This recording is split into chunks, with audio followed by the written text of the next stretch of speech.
Ils sont les nouveaux maîtres d'Alep.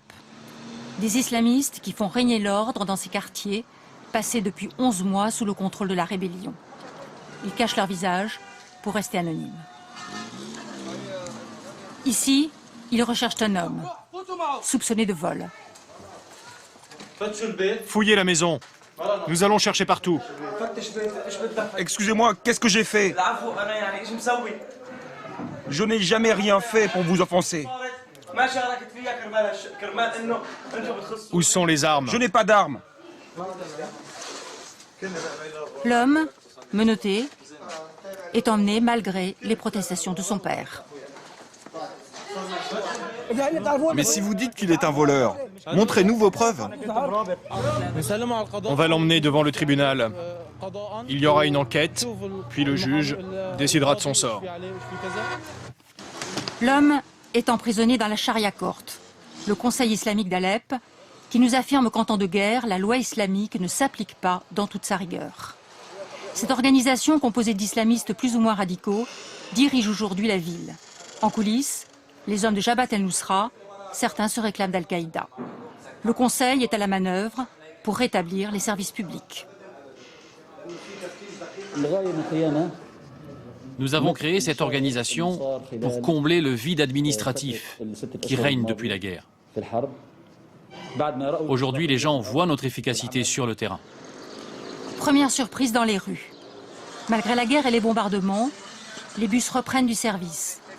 Un réseau mis en place récemment par le Conseil islamique.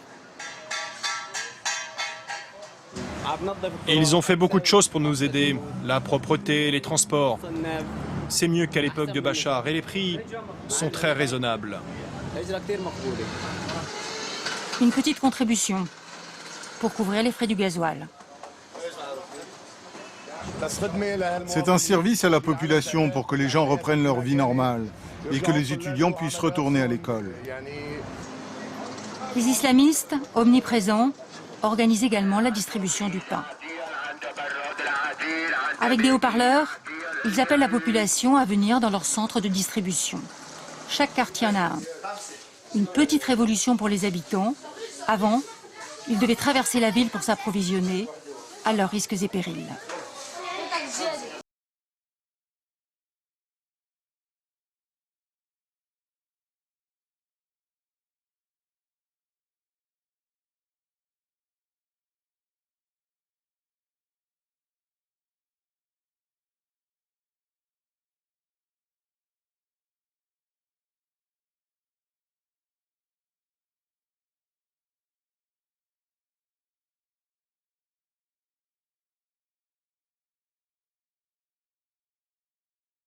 Ici, l'imam fait l'éloge du martyr.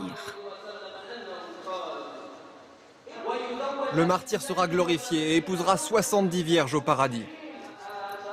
Les enfants, eux, apprennent par cœur la longue liste des descendants du prophète Mahomet.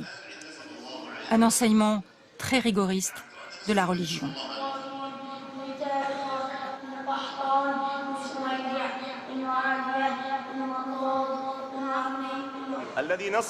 Notre but est d'instaurer un État islamique sur le modèle donné par le prophète en son temps.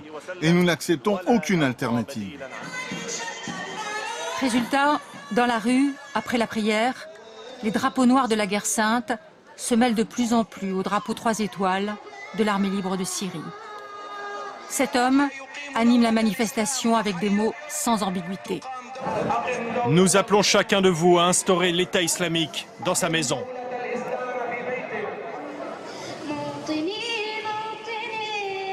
Soudain une apparition, Nesma, 11 ans.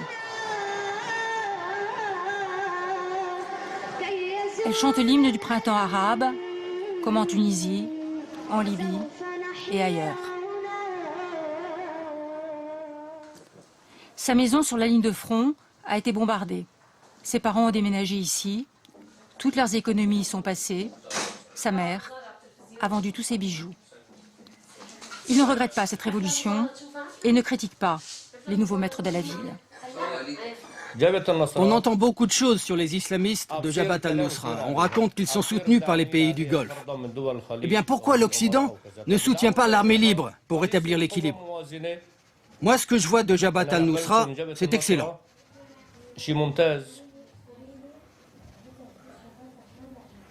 Qu'est-ce que je veux, moi? Je veux vivre dignement.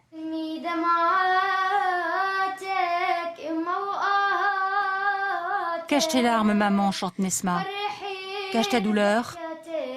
Fais mon bonheur avec tes rires. Aujourd'hui, je pars en martyr. Grâce à sa voix, Nesma devient la nouvelle égérie de la Révolution.